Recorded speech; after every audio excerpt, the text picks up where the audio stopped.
My bad. Yeah. No, All me right, too. all right. Let's get serious, Yes, guys. all right. We're trying to be professional over here. Oh yeah. All right, now That's what we want to do. We want to go Indeed, we do. exploring.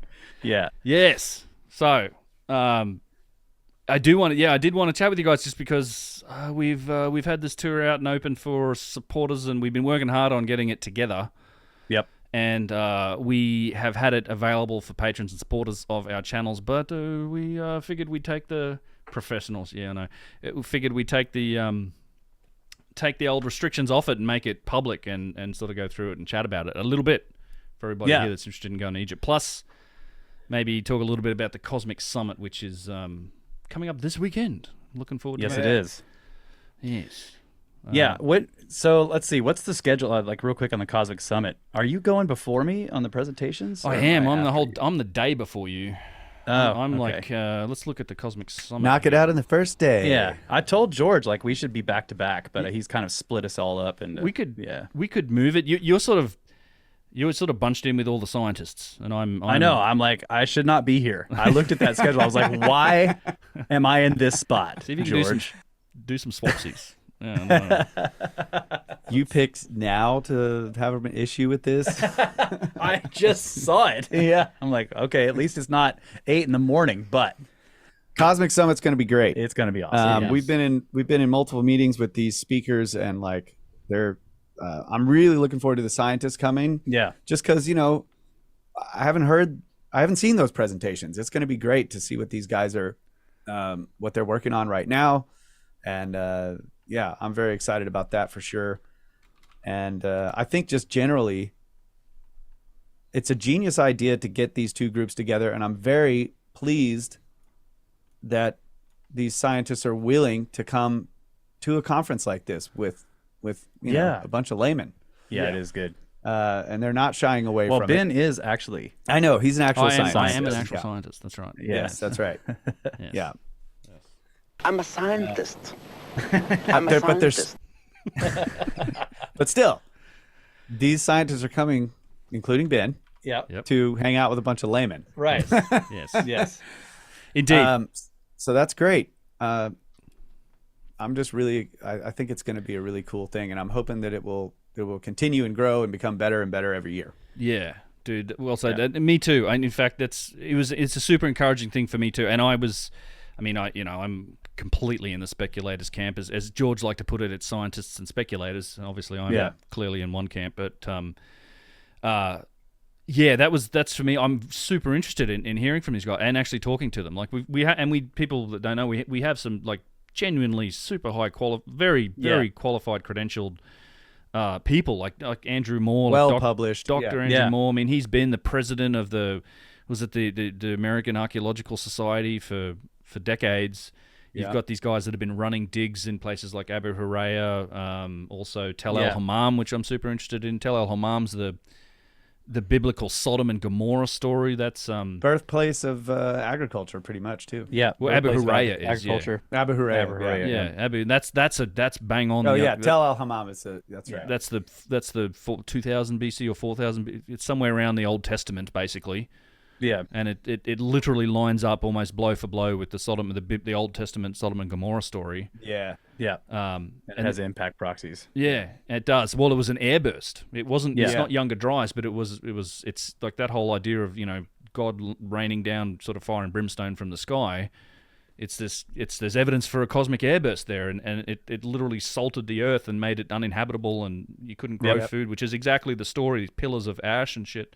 The story that's in the Yeah, Bible Lot's about it. wife turns into the pillar of salt or whatever. Yeah.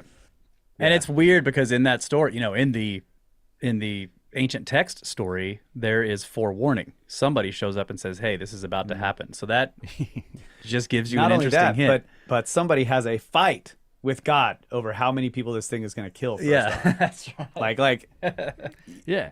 you know what I'm saying? I don't know. We're gonna in other words, maybe they were fighting with this thing that was gonna impact the earth, and it only impacted a little bit, and so it did spare a few people. Yeah, like is there actual information encoded in that story that gives you Yeah. indications? Like somebody knew it was going to happen, and then somebody was trying to stop it. Yeah.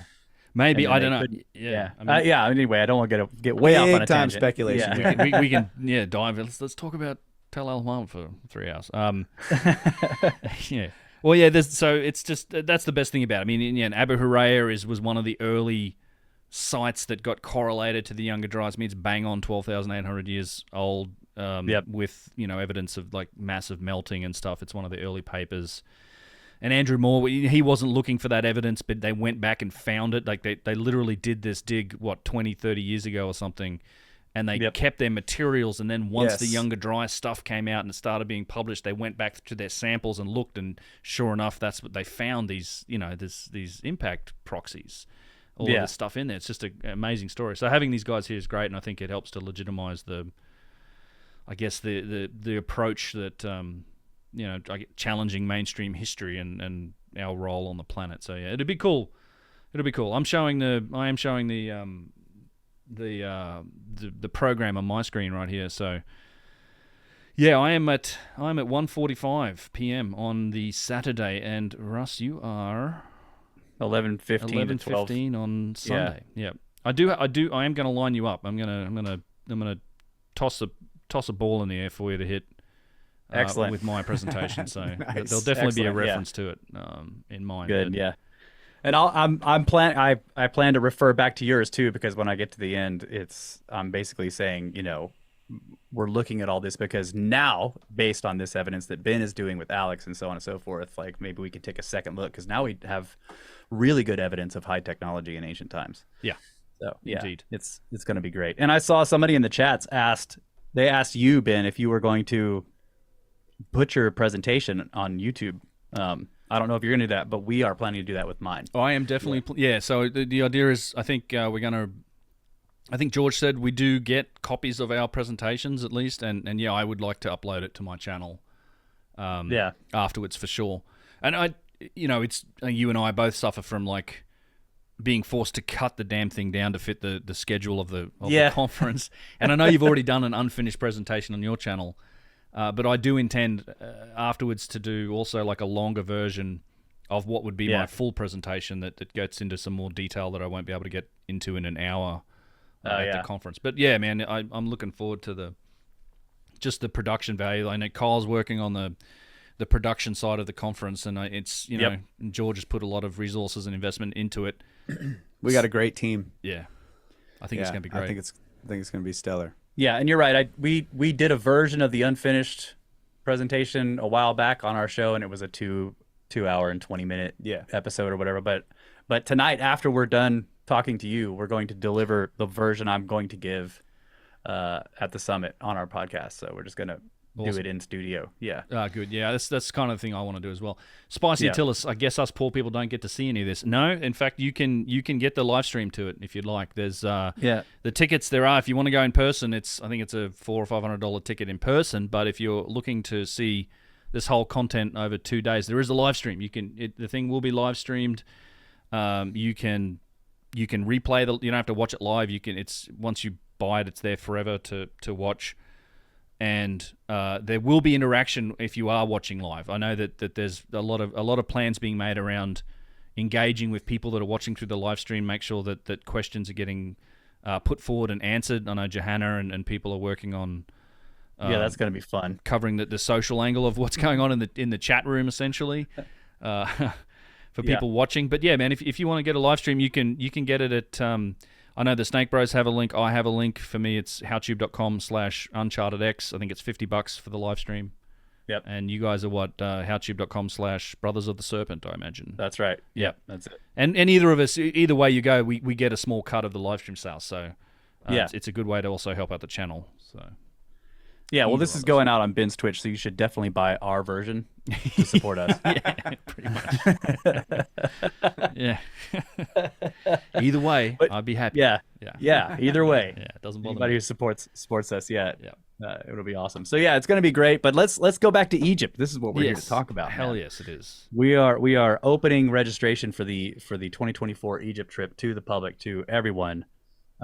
And man, I'm super stoked about this trip. It's going to be amazing. Me too. Me too. For people that want to see this for themselves on the stream, it is unchartedx.com/Egypt 2024. Yeah. So that's the link for the site. it will be linked. I'm going to tweet about it after. We'll probably do it after we finish chatting here, and it'll be linked at the top menu on my site, and I'll put a post up on it as well. But yeah, we're working our asses off to put this trip together for quite a while, and we're super pumped to get back. So it's going to be 2024 in February, 7th to 22nd, 2024, and I guess for me, the real exciting part of this is that we are actually doing an extension to Lebanon. Yeah. And Baalbek, right? Goddamn, can't wait for that.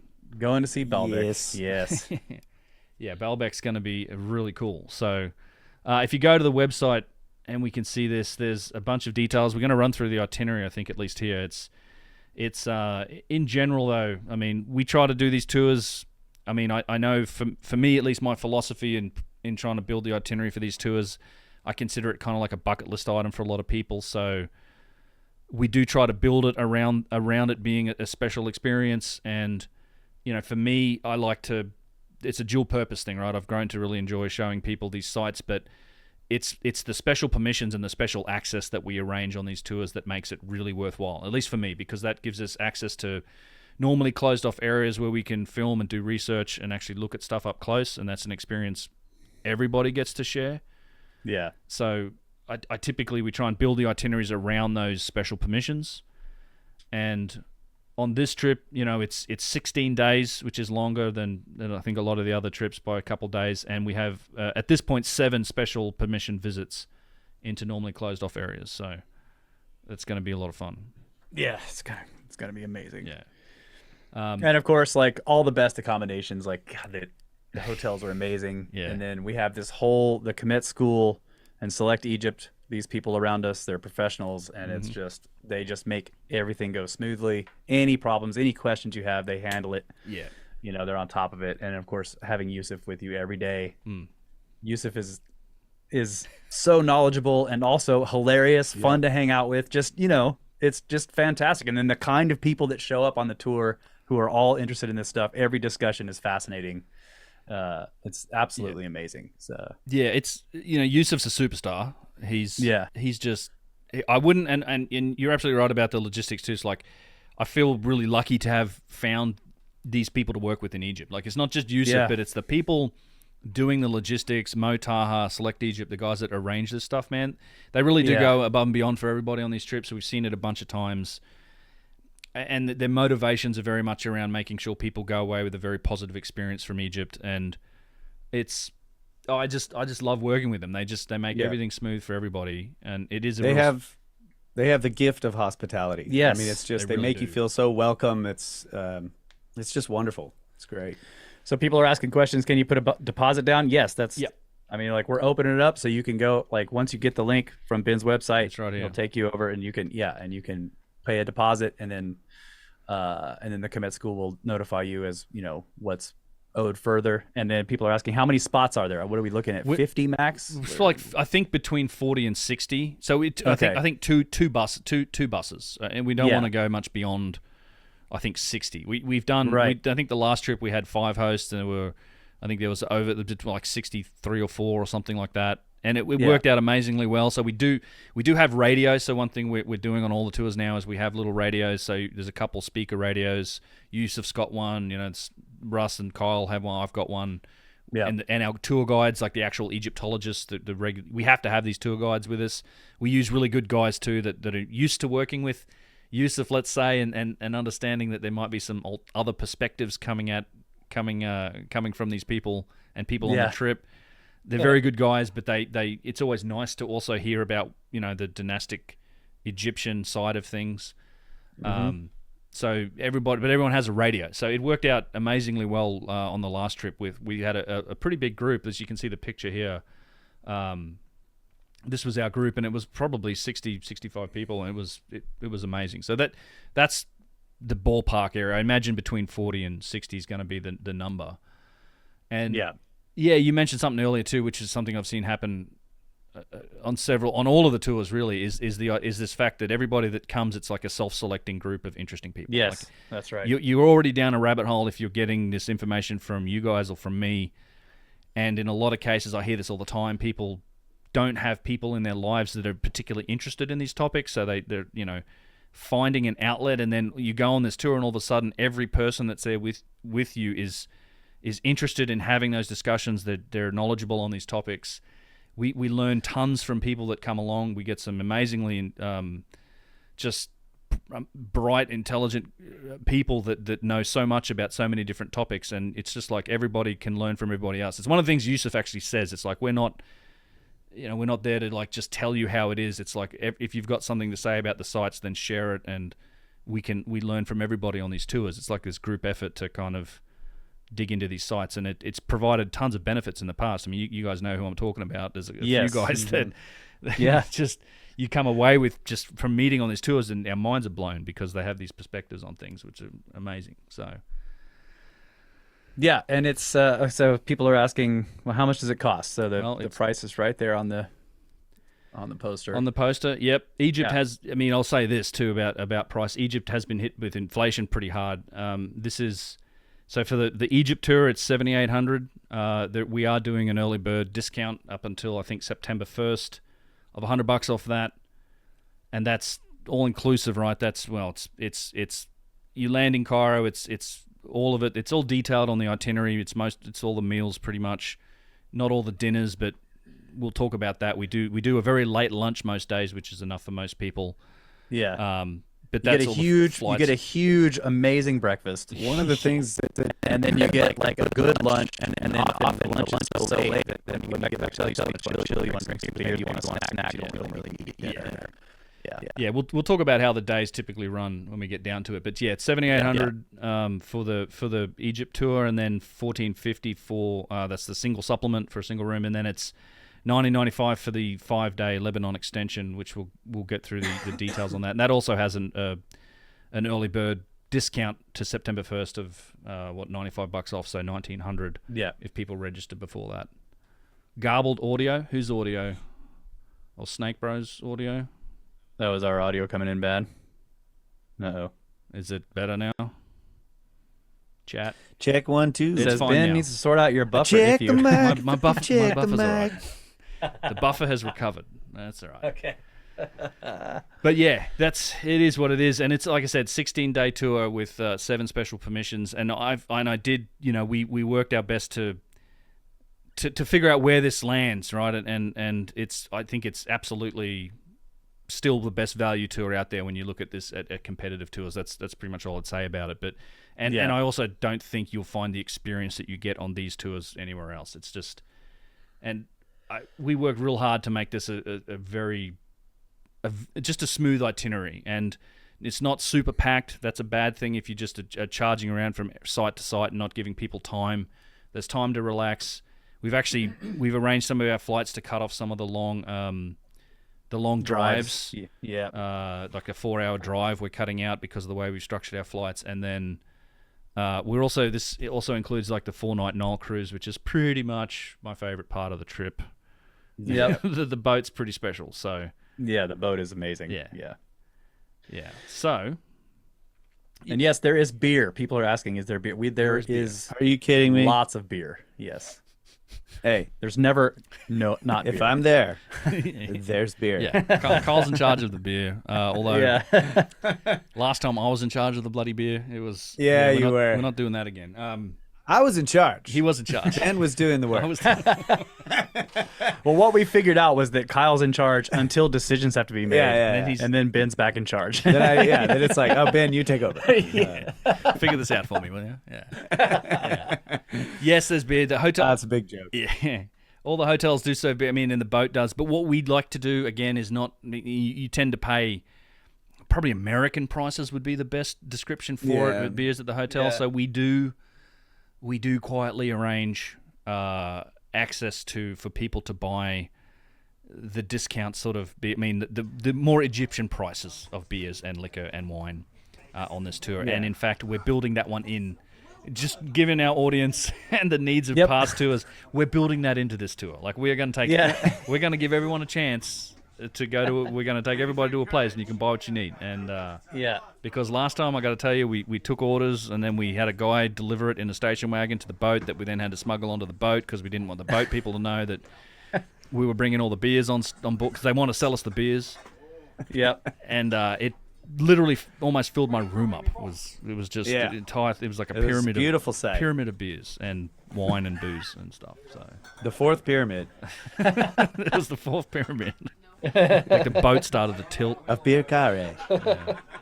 But yeah, it's a good time. So what I wanted to do, and so maybe you should be able to hear this. The video might be a bit choppy, but Okay. there's a short testimonial that I found on YouTube's channel from the 2020 trip. And I thought this would be a nice little thing to watch as we're talking about it. But you could tell me if you can hear this. I hope you can.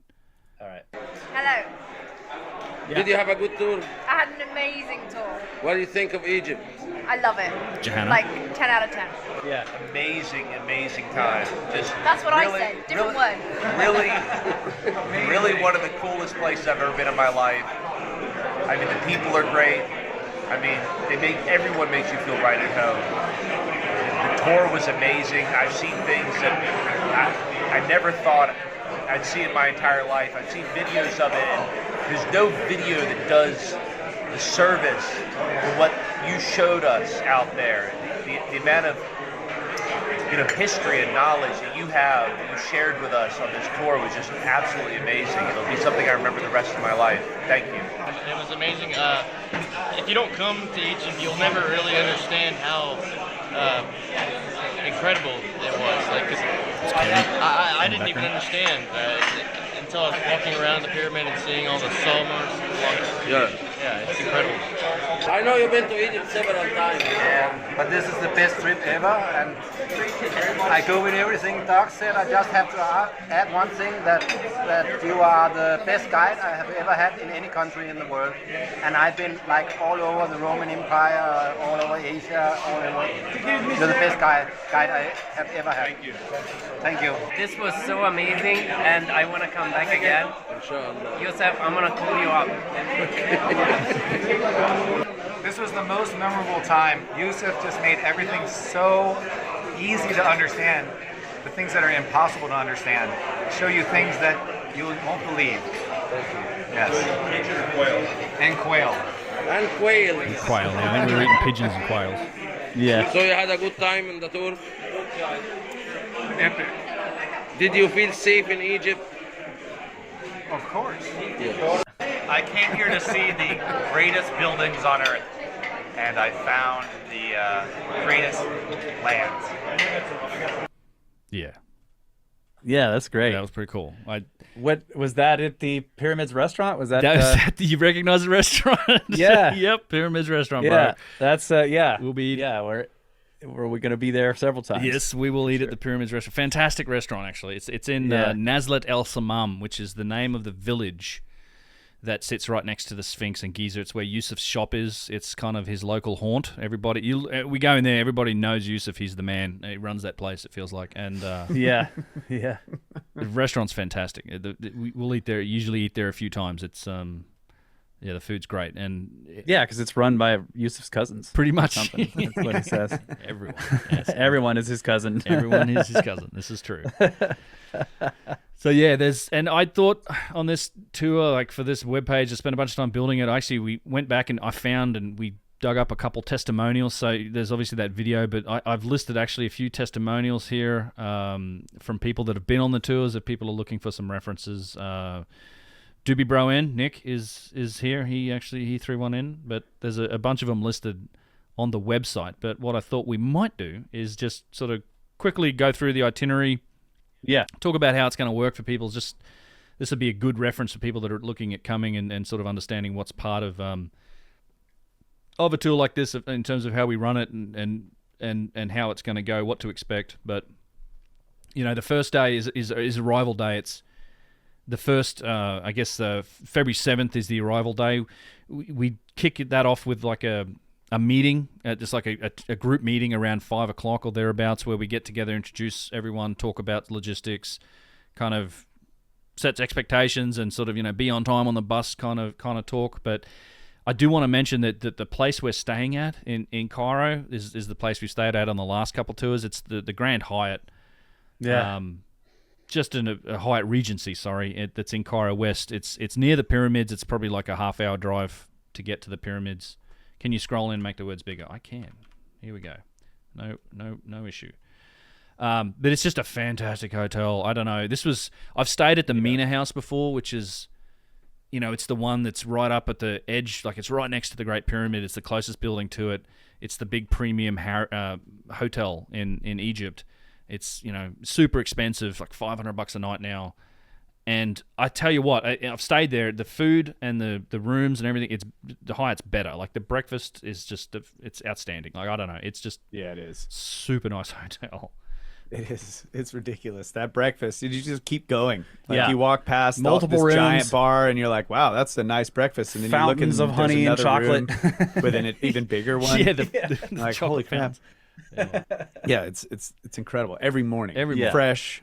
Yeah, the Oh, egg chef guy does a great job. Like my personal favorite, I ended up eating like smoked salmon every morning. Like you could get the smoked salmon I saw that. with capers and like the sour cream and the hot sauce. Oh man, And they have just all the jars of all different olives and Cheeses. cheeses that they're marinating and all the. Oh my gosh, it's just like this is over the top. There's like a whole separate bread section. Yeah, There's a pyramid of bread. Yeah, there's pyramids of bread. It's the fifth pyramid. yeah. And it's amazing. Yeah, it is. And in fact, it's worth mentioning because one thing I like to tell people before we go on here, we want to maximize our times on the sites, right? So it's important, I think, to either eat a good breakfast, and I think people also got in the habit of you might want to like take a couple boiled eggs or take some bread and pastries, wrap them up in a napkin and take them with you because we have a late lunch because we want to spend the time on the sites. We don't want to like, hey, it's 1 o'clock or 12 o'clock, let's break for lunch. So what we typically do is have a breakfast. The breakfast at all these places are great. We go out to the site, and then we might not be done on the site until like 3 or 4 o'clock, and then we'll head to what we're calling lunch, and that's usually at a place like the Pyramids restaurant or something like that. But we're typically eating, late afternoon, and the food is epic at those places too. A lot of the shish kebab and all the rest of it, and that's usually enough for people. Like you don't really need to have a dinner or something. You might want a snack later on or something like that, but that's the way that works. So. Yeah, you can be like Greg, we're out on site and he pulls a whole loaf of French bread out of his backpack. I had so much bread, mate. I had so many breadcrumbs in my bag. Like my bag had more bread in the bottom of it than sand. At the end of that trip, I was stuffing bread in there every day. Yep. I'd take a couple. I would staple for me like a couple boiled eggs, and I'll even wrap up some salt in a little napkin. Like take a little salt packet. I might even bring like a salt shaker on this next one. Just Scooby snacks. Little shake, a little shaker. Some pastries or something. You can play percussion with it too at night. Indeed. Well, that's the other thing we do. That's the other little unique item on this trip, right? There will be jamming. There will be music. Yes. Yes, there's going to be jamming. We have Yusuf, super talented musician as well. And I think it might be his favorite part of these trips as well. He's can't wait to kind of get us all back together because we do jam. There's putting band back together. Get the band back together and yeah, I've got some. We actually have some videos on the page of some of the jams, but we'll definitely be doing some of that, which is a lot of fun. We're having our first practice ever this weekend at the Cosmic Center. Yeah, but Yusuf isn't going to make it, so it's I not know. even a full practice. I know he's out of the band. We will be practicing. Well, we'll get him back in the band. Yeah. I don't know. Is there an audience for that one or not? I think we might sit in a room and do it or whatever. That's what I'm saying. Yeah, We're actually going to practice. Good. I'm down. I'd like that actually. Yeah, we need to practice, but we do. I do. It's always fun. Like not usually at the hotels. There's not a good place. But once we're on the boat, yeah, and we pretty much take over the boat. There might be some other people. Yeah, but we way outnumber them, so we don't care. It's our boat. And, yep. Yeah, it's our boat, and we jam out, in the evenings, and then Yusuf. Usually we go on the boat rides. What are they called? Little motorboats. Fallujah. That's what I thought. Okay, the Fallujah rides, and Yusuf has a band from Upper local Egypt. band. Yeah, and those guys are awesome, and they get together on the boat, and we're just cruising the Nile near all the granite, where you're way up river where the granite is actually sticking out of the Nile, and it's like you can see the source of this stuff, and these guys are just rocking, and we go swimming, and it's amazing. Yeah, it's. Are you jumping ahead? Yeah, I'm sorry. Yeah, we'll get no, there. I am. Talk about that. I'm super excited. Upper Egypt is fun. We do have a band. Yeah, it's usually a little surprise, but it's for people that are watching the stream. You'll know that there's going to be a lot of live music. I'm sorry. Well, no, it's fine too. But it's Yusuf's boys. A couple of questions I want to get to. Good questions. One is, are there bathrooms and toilets out there after breakfast? Yes. Some places it varies, but the bus does have the buses will have a bathroom, but a lot of places will have public bathrooms. They're of, I would say, varying quality from place to place. Let's just be aware of that. But the buses do get used as well in case of nothing else, and that we've always made that work. We haven't had too many troubles with that sort of thing. I know what that feels like though. This is cool. This is dinner overlooking Abu Sir and Abu Ghraib, and we'll probably go to the same place too. And this is a great place for a jam as well. There's a video here on the webpage if you guys want to check it out. But the tour, we haven't got to even the tour starting yet, but the tour starts on the first day. So we're gonna hit it off with Giza Plateau. I don't know how else to start a tour. I think that's the right place to take people straight into it. We go up to the pyramids. And now I typically we start a little later, but I want to start this day, and I'm kind of insisting on we start this day early because the crowds are returned to Egypt. I mean, it's almost at capacity for tourism. It's not like it was a couple of years ago during COVID. But I think we can manage the crowds and manage the flow of people. It takes until mid-morning to kind of fill up. So my idea for the first day was to really hit it up at opening hours. Be there at first bell. We go into the Valley Temple. We start down at the Sphinx. We hit the Valley Temple. We look at the Sphinx, go through all of that. We walk up the causeway to the middle pyramid, the Khafra Pyramid, which is pictured here in front of the Great Pyramid. We explore all that area around there, up the causeway, and we go over to the Great Pyramid. I think on this day we're also going into the middle pyramid. We'll have a public access into the middle pyramid. Sometimes we can arrange to have like the air conditioning turned off when we're down there, so you can feel it and sort of get a sense for the resonance that's in that structure. It's always a trip going in that pyramid, but we basically get the whole day explore the area around these pyramids, and there's more than you can see in a day. I mean, you could spend a week here and not see it all, but the big basalt floor that's to the east of the Great Pyramid. There's the mortuary temple structure that's in front of the middle pyramid. There's the whole causeway. There's so much to see here. much. I'm excited about this part too, because being able to just really get to take a lot of time to walk around outside here and look at all of the various features. I mean, there's just so much stuff. Yeah. There's giant pits in the ground everywhere. I mean, you see the holes out there. You want to go out and look down that hole and then go to the next one, and then you're like, oh yeah, I was on my way to that giant triangle and I got sidetracked over here. But you need that time. Yeah. So that's going to be really good. I'm excited about it. And it really shows you start to get the scale. You're walking around, you're like, this is an enormous site. Yeah. I mean, it's enormous. And you're trying to walk to one of the, the small satellite pyramids, and then you get up next to the thing, you're like, this thing is gigantic. Yeah. And there's so many details on those too. You start looking at the casing stones on those. It's so you need time. Yeah. On this place at this place. Yeah, so. it's nuts. There's contoured blocks. There's all sorts of things. There's so much to look at. We'll spend the whole day wandering around out here and go into the pyramid, hit up lunch, go back to the Hyatt, and I've got some videos on the page. I've embedded videos that deal with the topic of what we're going to see in that day. So if you want to check it out, it's a nice way to organize it. The second day, or day 3, I guess, is one of the private visits, and I'm real excited. I've only been out here once, but we're going out to Abu Rawash. Never been. These guys, looking forward to that too. You guys have never been. Abu Rawash is a super interesting site. It's a closed site. It's been closed to the public for a long time. It's up in the north. It's up on a hilltop. You actually can see the Giza pyramids and a lot of Cairo from up on this hilltop. But it's essentially what looks like it may have been a ruined pyramid or some structure that was there, and it has this great pit that goes down into the ground, and there's a lot of interesting stuff around the what's left of this structure. I do think it was probably a pyramid.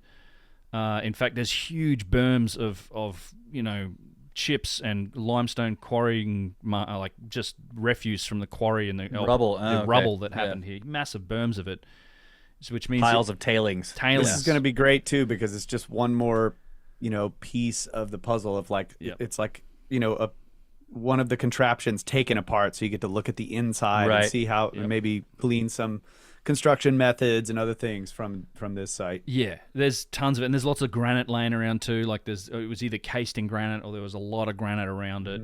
Mm-hmm. It's very similar to the mysterious site of Zaywit al-Aaron. Yes, that's what I was going to mention too. It's bang on, basically the same thing. That site's on a military base. Nobody can see it. The last look we got at it was kind of in the 1960s.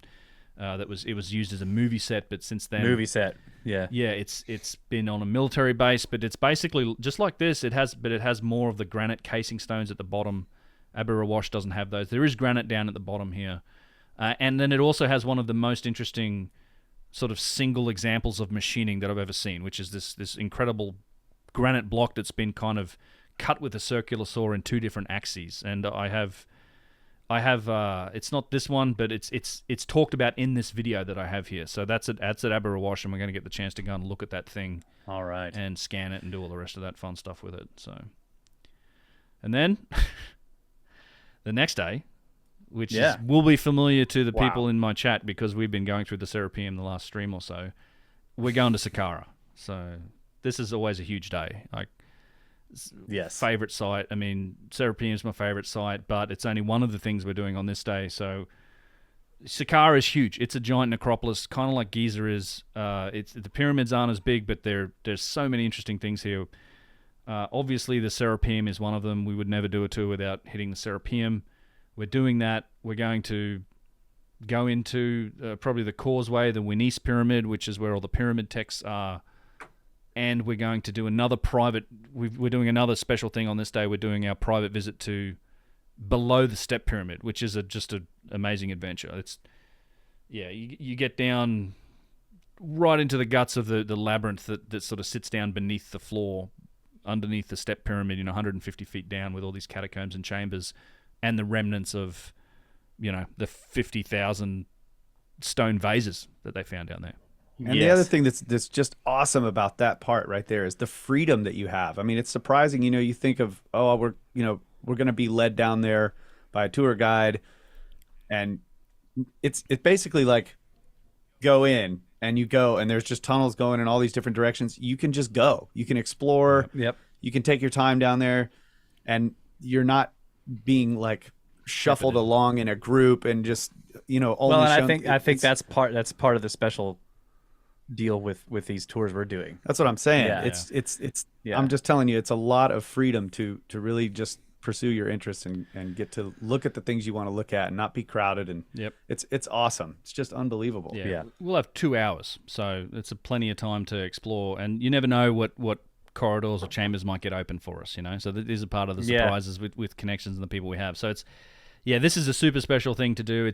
We were one of the first groups to do it, I think, in the first place, and now I see guys like Brian went down here for the first time, Forrester. It's now becoming a part of other people want to do this as a special permission because it is a real adventure. Like it is. It's you're down in these catacombs, and it's not a place that people get to go. It's only just been opened and allowed for these special permission access, which these special permissions cost thousands of dollars. That's why we do them as a group, because like I can't afford to pay thousands of dollars for a special permission access. So we do it as a group. The cost gets shared out. Everybody gets to experience it. It's kind of like a win for everybody.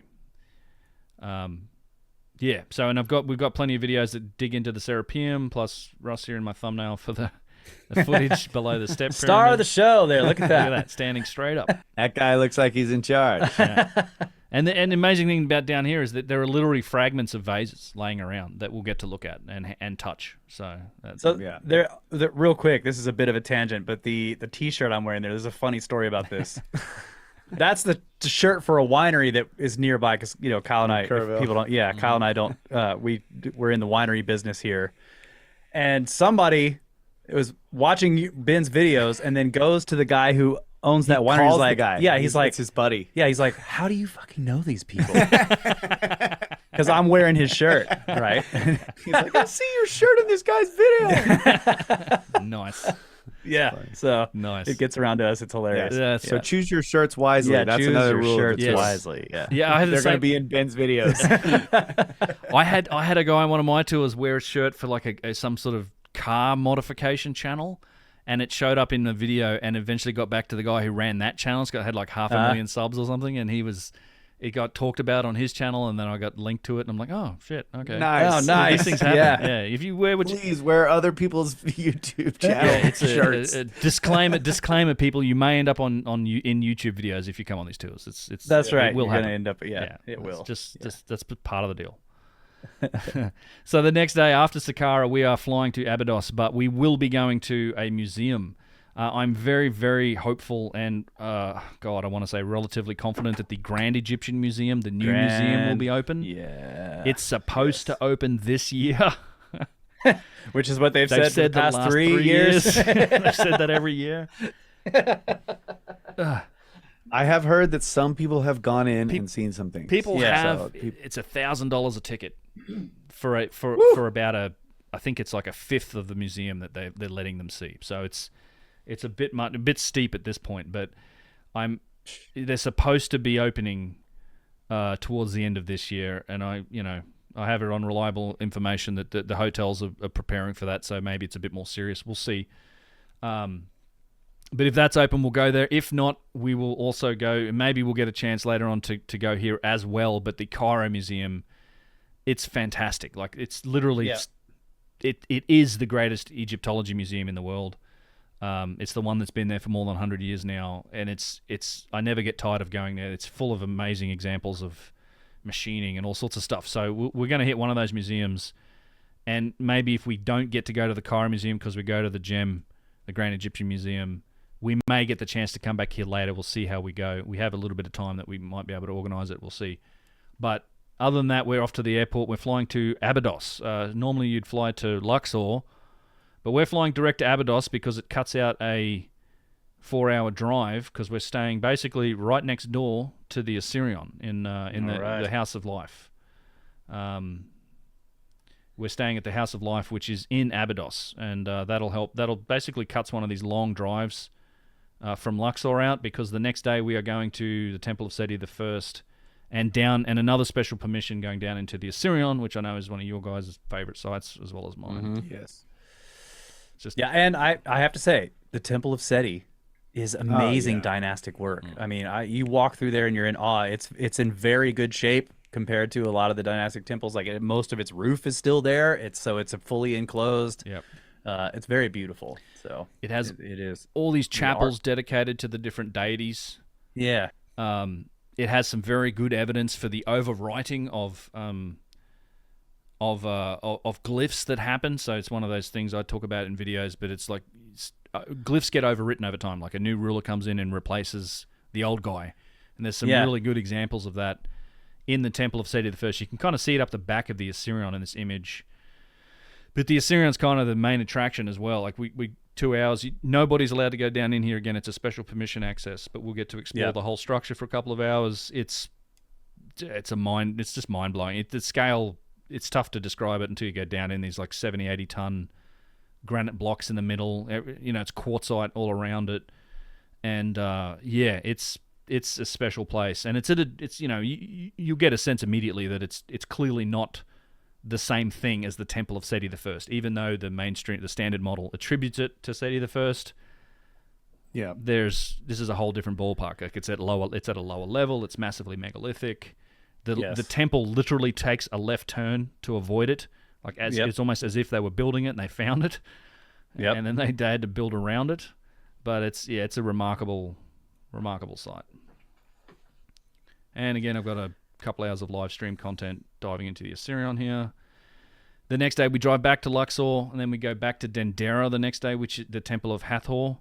This is also a great temple, dude. Beautiful. This one is over the top, beautiful. This amazing. Is probably one of the most spectacular temples in the world that's still standing.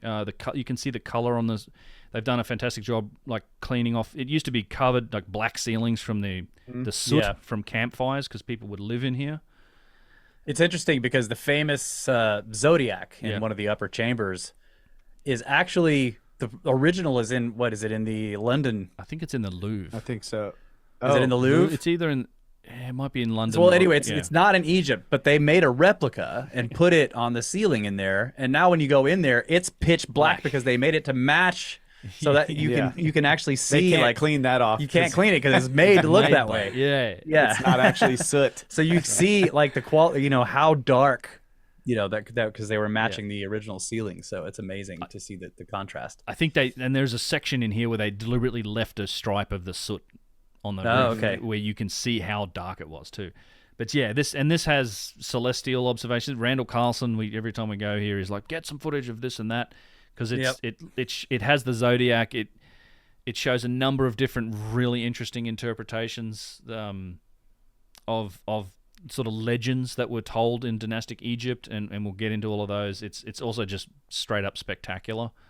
So Dendera is totally worth doing. Hopefully we can. There's a few little special accesses that we'll arrange here. This is the place with the famous light bulbs. Like there's all these crypts that are built into like the spaces between the walls that you can get into, and look at like this artwork, because a lot of it was damaged. I mean, the Coptic Christians and later cultures were damaged. You can see the damage on the columns here, but they didn't get into the crypts, and the crypts have this sort of pristine artwork in them it's astonishing. And then you have things like the light bulbs and whatnot. So yeah, totally worth doing. Back to the Steigenberger Knoll Palace. Next day is like we're still in Luxor. It's we options for people to do balloon rides, but we hit Luxor Temple, which is just full of these massive granite statues. Lots of interesting stuff Tons and of evidence for machining lying around at this place. Yeah, there's for sure. Yeah, heaps to point out here. Yeah. We'll also hit Luxor Museum this day. People that want to, it's an opportunity for people to do a balloon ride at sunrise over the west bank of the Nile, which is amazing. I've done it a few times myself now. It's good fun. And we keep going with our stop in Upper Egypt at this point. I think we check into the Nile cruise on day 9, but we also do West Bank. This is our day to get over to the West Bank. So Valley of the Kings, the Ramesseum, Tombs of the Nobles, the Colossi of Memnon.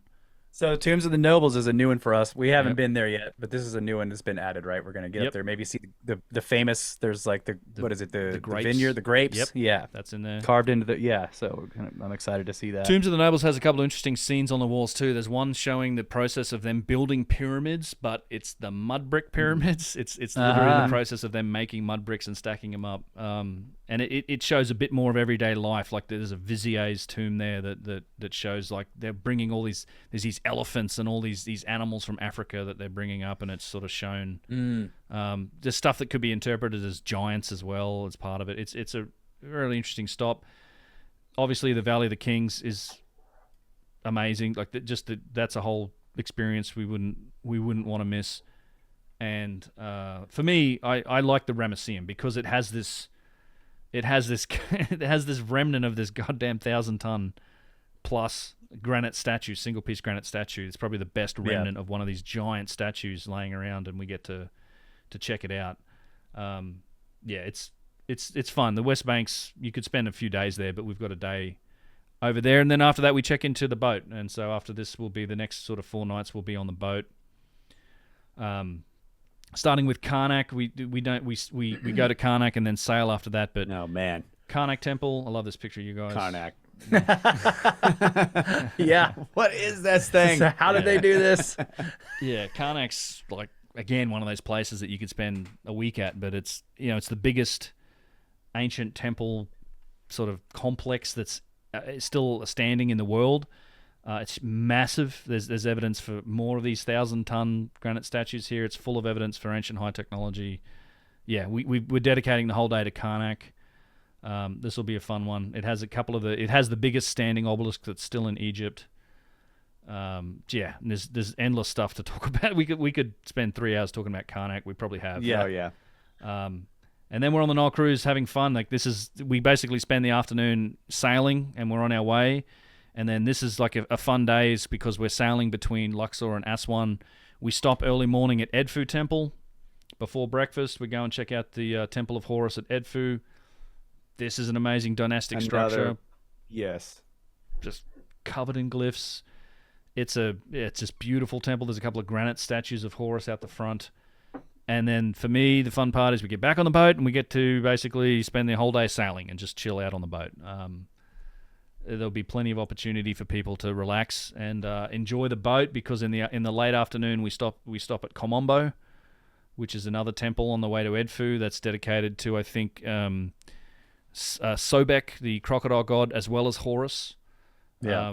There's interesting interpretations, things of like the medical tools. There's the counting system that the dynastic Egyptians used.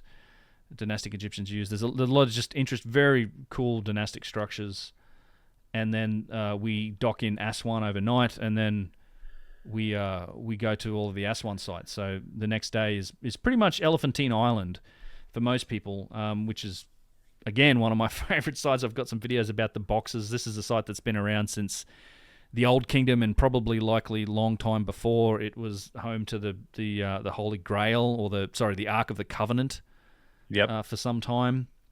Graham Hancock's written about that in his book. We're gonna sign in the seal. Sign in the seal. Yep. We're gonna hit this in the afternoon. So for people that just want to chill on the boat, we're gonna have basically the morning off. If people want to go to see Abu Simbel, which is just those tremendous sandstone carvings of Ramses that's down there near the border on the south. That's an early start. People leave at 4 a.m. if they want to visit that. Other people we're going to go. It's worth seeing at least once. That's I think that's my line as well. I think Abu Simbel. I may have said this before, but it's like Ramses' attempt to make giant statues. Yeah, like that. Yeah. That was it. He's like, build me some statues like these giant ones, and the guys were like, yeah, this is the only way we can do it. Yep. That's what I feel about that place too. It's everyone. I mean, it is remarkable. It's beautiful. It is. Yeah, and it's rock cut. It's rock cut. It's sandstone, so they cut these statues, these seated statues of Ramses, out of a sandstone hill, and there's temples that are built into the hills, like interior structures you go into. They did move the entire thing, which on its own is an interesting story, because when they built the high dam at they had to lift it up like I don't know, 50 meters up because the water level rose. So they actually cut that up and reassembled it up the hill a little bit, and they did an amazing job. Like they really did. Entirely worth seeing for the first time. It is gigantic, but it is an interesting contrast between the giant granite statues and then what was probably the most powerful king of all of Egypt's attempt at making something like that. Yeah, in modern day, they definitely didn't cut that mountain into 1,000-ton blocks. No, right. They cut it into very small, relatively small blocks. They're big, but like they're not 1,000-ton blocks. Yeah, like 5 or 6 ton blocks, and use cranes to reassemble it. Yes. Right? Yeah, and they constructed like a false mountain to put it against too, which is really interesting. Like when you kind of go around it, you're like, okay, they actually built an entire edifice to mount this thing too. It really is an incredible feat of engineering, because the temple is also cut into the mountain. There's an open space inside with features, and they had to cut all that out too. It's pretty incredible. Yeah, it is. What they must have had to do. It's an early start, but it's not that bad. It's a straight road, so it's not like a lot of the roads in Egypt. It's like this. It's this speed up, slow down, speed bump, speed up, slow down, speed bump thing. But this road's the desert highway, and the buses just haul ass going down the desert highway. You stop at a nice place. That is actually, so you can sleep. You stop at a nice place after 2 hours that does coffee and that type of thing, and then you get back by lunchtime. Like it's totally worth doing if you want to see it, if you haven't seen it. That was a cool drive to get way out there into that desert and just, I mean, the mirage like in the distance and the bedrock sticking up out of the sand. Sticking out of the sand. It's pretty. And then the lake just shows up, and it's this massive body of water, and no one's on it. I think it's just completely empty. I think like Nasser. I think it is. I think it is the biggest man-made lake. And in the world. Biggest it's man-made lake. giant, full of crocodiles too. Apparently. Yeah, that's where all the crocodiles are. All the crocs are on the south side of the dam, which is where the lake is. Yeah. So people that stay on the boat, I think I wanted to go to the Nubian Museum myself, so I threw this in here to say that if people that aren't going to Abu Simbel, if they want to see the Nubian Museum, this is home to a bunch of different artifacts. I've only been in there once or twice. It has the 7,000-year ostrich egg that supposedly shows the pyramids. Yes. It's got gotta go see that. It's got the photographs of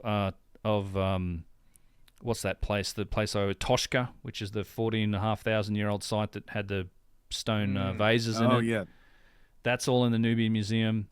And then if people don't want to do that as well, then they can just hang out on the boat, because in the afternoon we'll go to Elephantine Island, and this is also, these are the days when we're cruising around on the Fallujah with the band, hanging out, just taking river, going swimming, Nile cruises. Yeah, maybe we'll go swimming. We'll see. Yeah, maybe. Yeah, that's always, we'll see what happens.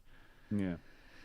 More videos on that, and then of course the next day we do the Aswan Quarry, also Isis Temple, fly back to Cairo. But the quarry's like you just have to see the quarry. As I mean, also a favorite site.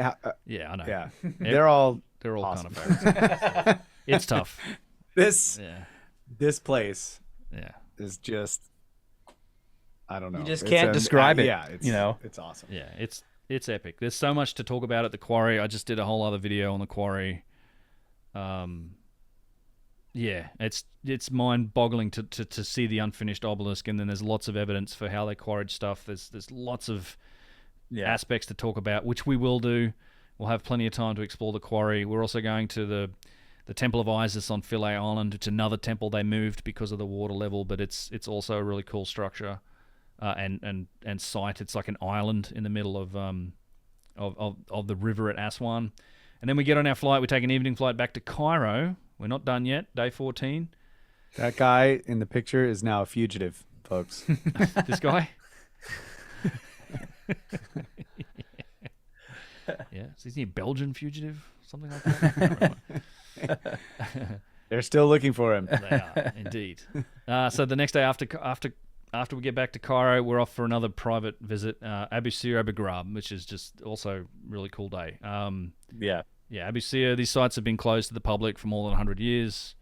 Chock-a-block full of evidence for just machining. This is where all the tube drill marks are, saw cuts, circular saw cuts. There's single-piece columns that you see here. There are chunks from obelisks. Abu Ghraib is like basalt pavement. Yeah, the basalt pavement. Yeah, I mean, I would never do a tour without including these sites, and they are active archaeological sites. So you need a special permission to go there, but they're entirely worth it. And yeah, great insight into the pyramid complex. Yep. Just all of the features that seem to be around these giant triangles. Why? Yep. Pretty much. You've got Abu Ghraib with their bowls and the hoteps and the boxes that are here. It's really cool. So then we wrap it up with pretty much day 15, which is we're back to the Giza Plateau. So the main thing we're going to do here is we have our private visit into the Great Pyramid. So we have 2 hours. We have the Great Pyramid to ourselves. All chambers open, which is not normally the case if you just visit it. If you go in on a tourist ticket, you get access to the Grand Gallery and the King's Chamber. We'll have the Queen's Chamber and the subterranean passage and chamber open to us, which is just an epic way to finish the tour. It's the last thing we'll do. Before that, we'll probably be up on the Giza Plateau, and I'd like to explore the area around the third pyramid because we probably won't have time to do that on the first day. But we kind of have some options here about what we can do. But I would imagine we'll probably be running around over near the third pyramid, the Menkaure. And isn't this? Pyramid. It's also the Great Pyramid special permission is after. It's like right at dusk, right? So we usually go to the plateau and then we go eat dinner and then we come back here. We may do it that way. Depends on what time they give us. Okay.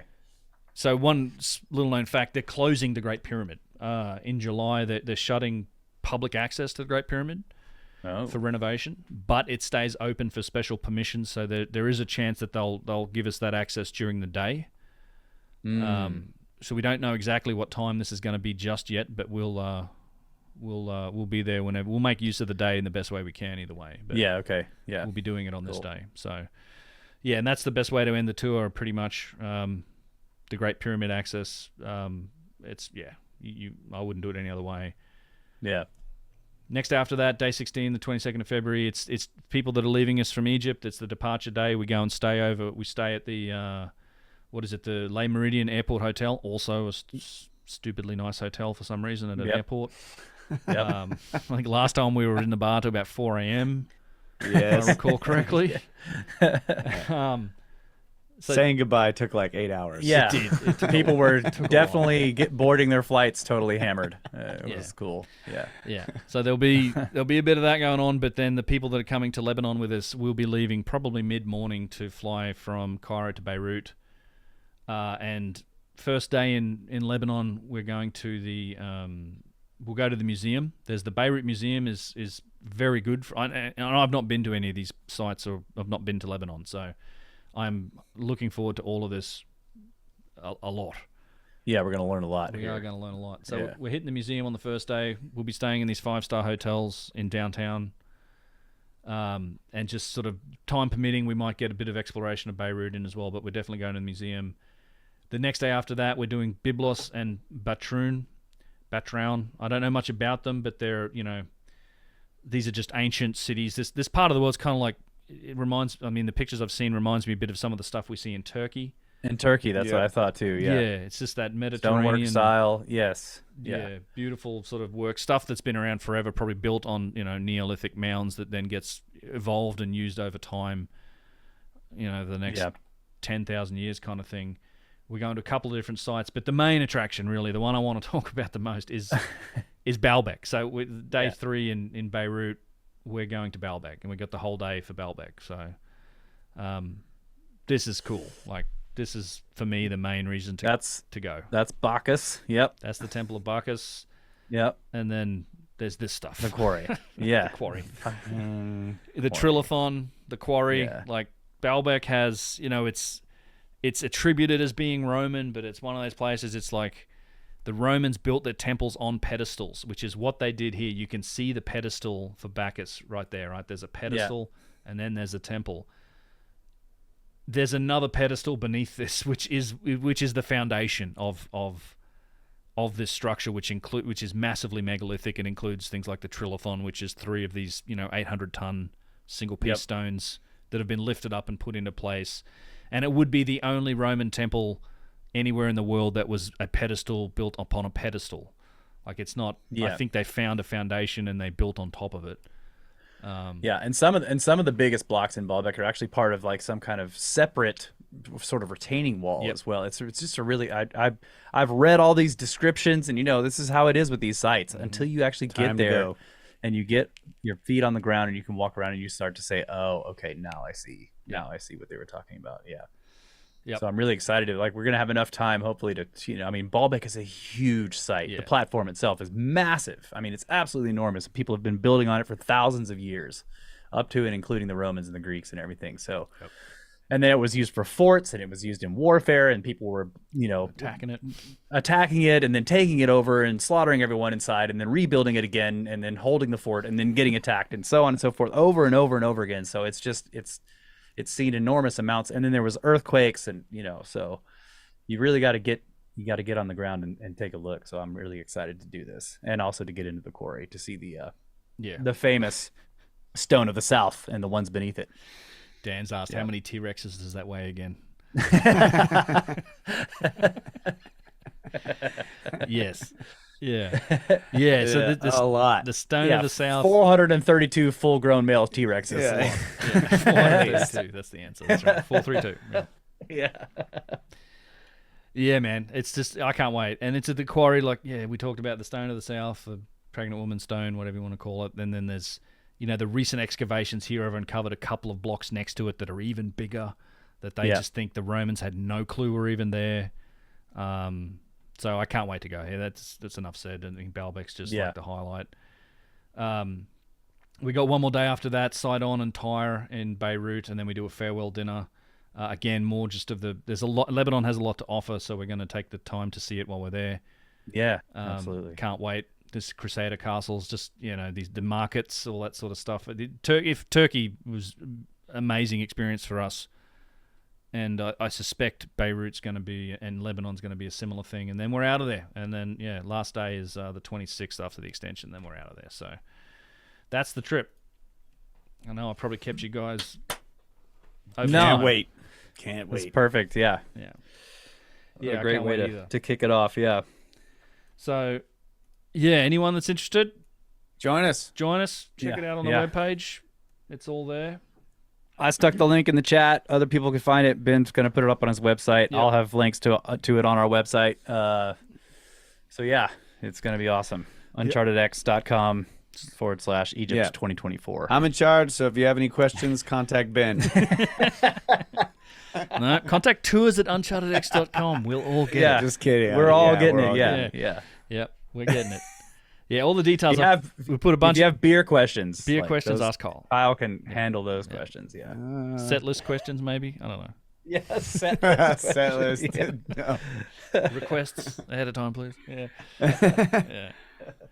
No, it's gonna be fun, man. We've had such a good time. I've always had such a just great time touring with you guys. I can't wait to do it again. So it's gonna be amazing. Bro. Yeah. Yeah, join us if you can, guys. And any I've put a bunch of effort into making that website, so there should be a lot of details for people. But if you have any questions, all the email addresses of people to contact are all there. So Yeah. awesome. All right, man. Yeah, Great. and when you sign up, you'll get contacted by people from the commit school Ildi. and also for the ball. Yeah, Ildi, and then the guy from Rahul, the guy that's handling the Ballbeck extension. They're both great. They're quick to handle questions, so they'll be able to handle almost any questions you have about travel, about accommodations, anything. So Yeah. don't be afraid to ask because they're good at it. Yeah, and we'll do a Zoom meeting before we leave. We're going to set up Yeah. a Telegram group for people to communicate. And the Zoom meeting is always good because, we'll do that like a month or 6 weeks before we go, and people can ask questions. We'll just go through the details with people. So, Yeah, don't bring a drone. yeah, don't bring a drone. That's the to main. Egypt. Yeah. That's the main thing you learn. Yeah, Yeah, don't bring a drone. You don't go straight to jail. We had a guy do that in 2020. Yeah, So. the drone guy. That's what we drone called guy. him. Yeah, For the the drone drone. guy. Yeah. Oh, 2021. Hey, it's drone guy. Yeah, drone guy. Indeed. All right, man. Cool, man. Can't Thanks. wait. Yeah. Thanks. I'll let you guys get on with your podcast. Yeah. All right. Enjoy that, and I'll see you boys on the weekend. Okay. All right. Cool, man. See you Rock and roll, in folks. Dallas. Yeah. Good night, chat. See you, mate. Later. Bye.